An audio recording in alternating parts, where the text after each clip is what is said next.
Reserve. Lady from New Mexico. Reserve. Lady reserves. Gentleman from New York recognized. Let me Mr. remind everyone to direct their comments to the chair, please. Mr. Speaker, I yield 3 minutes to my colleague, the gentlewoman from California, Representative Young Kim. Thank you, my good friend, for yielding. Thank you. Mr. Speaker, I rise in strong support of the rule and the underlying bill, H.R. 7160, the SALT Marriage Penalty Act, to allow families to keep more of their hard-earned money in their pockets. I thank my colleague, Representative Lawler, for his leadership to introduce this bill and push for its consideration. H.R. 7160 will eliminate the so-called marriage penalty on the state and local tax deduction for families who file their taxes jointly.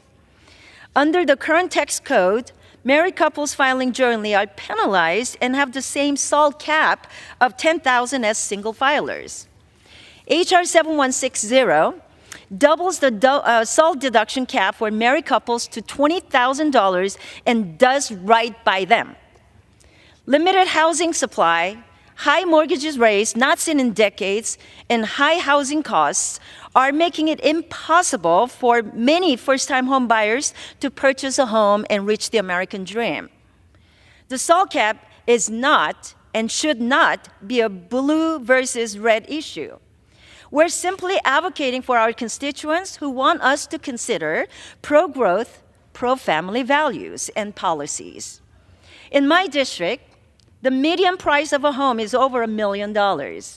However, we can pass this rule today to allow us to provide much-needed tax relief and stop discriminating against families through the tax code. H.R. 7160 will not mark the end of our fight to provide full SALT tax relief for our constituents. This is only the first step to get us there. I will always fight to make life more affordable for my constituents. And I also encourage my colleagues to consider the underlying resolution to condemn the Biden administration's disastrous energy policies and promote affordable sources of energy.